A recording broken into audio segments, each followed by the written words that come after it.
Shalom, Hashem, isso que vos fala, Alf, neste 25 de março de 2019. Vamos falar um pouco sobre imagens de escultura e ícones.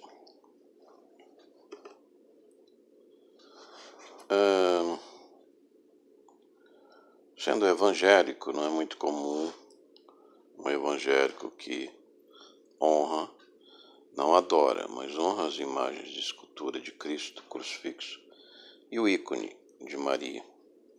Essa é uma reprodução da obra de Rafael, de Maria, Mãe de Deus, com Cristo. As considerações que a gente faz é a seguinte: literalmente, Deus mandou fazer imagens de querubins na arca e também ícones de anjos e serafins no templo. Portanto, o que Deus quis dizer com proibir imagens de esculturas, ídolos, não tem a ver com imagem de escultura de Cristo crucifixo e ícones de Maria. Ou terá. Então é isso que nós vamos conversar um pouco sobre isso. Bom, o que é uma imagem de escultura? É um ícone em 3 dimensões. O que ele nos lembra? Ele nos comunica, como um ditado chinês, uma imagem vale por 1000 palavras. Se nós somos contra uma imagem de Cristo, um crucifixo, nós também somos contra 1000 palavras sobre Cristo. Inclusive porque a palavra é feita de alfabetos, letras, e os alfabetos não são nada mais do que ícones da natureza. Por exemplo, a letra A, ela começou do fenício com a cabeça de um boi. A letra B, ela começou no fenício como uma casa. O hebraico é Beit. Portanto, as letras que formam as palavras são ícones. E quando não são ícones, nos lembram, nos remetem a um ícone mental. Então, houve na igreja um conflito sobre a iconoclastia. Eu não estou dizendo que você deve parar e ficar nos ícones ou nas imagens sagradas.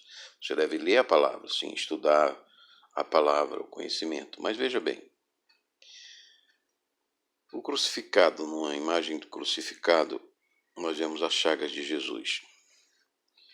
Tomé nos deu a primeira liturgia de adoração, quando ele, na sua teimosia, teimava que Jesus tinha ressuscitado, e ele viu as chagas e tocou essas chagas. Ele se ajoelhou, se converteu e disse: meu Deus e meu Senhor, por causa da visão das chagas de Jesus. Nós podemos ser, vamos dizer assim, um protestante iconoclasta e dizer: não, eu não uso crucifixo de maneira alguma. Mas eu creio que as chagas de Cristo me salvou porque eu estudei a Bíblia, eu estudei o Antigo Testamento, os profetas, a lei dos profetas, estudei as cartas do Apocalipse e entendi a minha justificação nas feridas, na crucificação de Cristo. Amém. Glória a Deus, que você creu.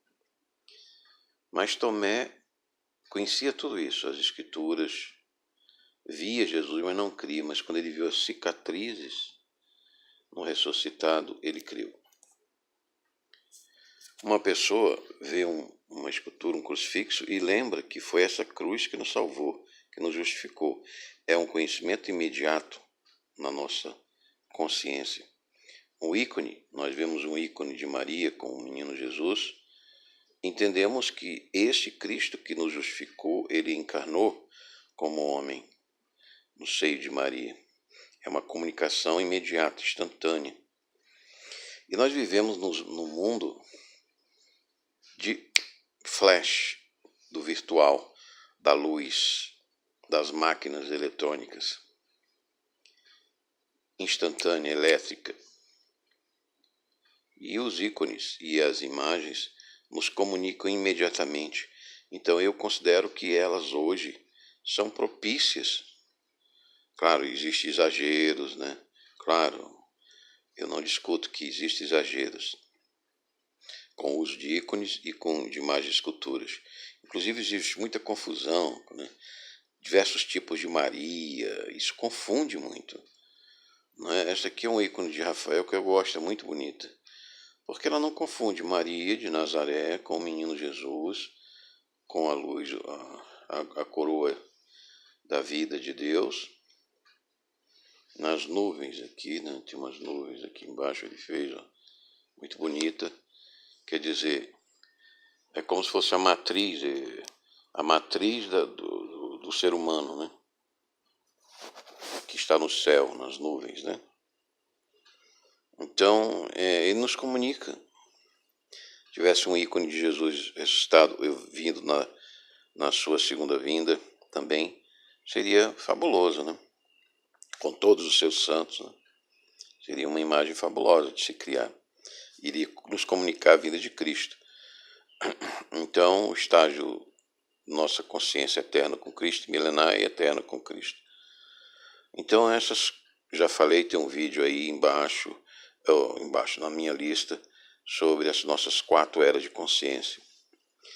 E, finalmente, para concluir, na Primeira Guerra Mundial havia um soldado que foi católico, né?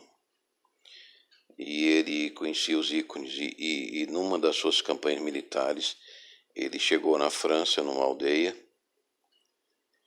e ele foi atacar aquela aldeia. E ele encontrou uma igreja, destruíram a igreja católica, e tinha um crucifixo, e ele pegou a baioneta e cortou os braços de Cristo e cortou as pernas de Cristo, blasfemando contra aquele crucifixo de Cristo. Conta essa história, não sei mais detalhes da sua autenticidade, que aquele soldado não deu poucos passos, ele pisou numa mina. E aquela mina explodiu. E ele teve que amputar as pernas e os braços. O padre, no hospital de campanha, chegou até o seu leito, né? E muito triste, tentava consolá-lo. E ele disse: não, padre, não precisa me consolar, porque eu dou graças a Deus que eu perdi os braços e as pernas, porque eu era ateu, eu não acreditava mais em Deus, eu não acreditava mais em Cristo, apesar de eu ter tido uma educação cristã. E eu fiz isso com o crucifixo, eu blasfemei a imagem de Cristo, e me aconteceu isso. E eu criei, agora eu sou um homem de fé, eu creio nesse Deus e na sua redenção, na sua salvação. Bom, eu não sei se realmente é uma história que eu li numa revista católica, mas a gente tem, como eu digo, aquele ditado, a gente não deve zombar das propriedades, das liturgias alheias, para a gente não se decepcionar com os céus, né? Mas a gente deve procurar valores na nossa própria fé, na nossa própria liturgia, e não no desfazer das liturgias alheias. Shalom Hashem, esse que vos falou, Aleph, abençoe Deus Pai Todo-Poderoso, Pai, Filho e Espírito Santo. Hoje, segunda-feira, 25 de março de 2019.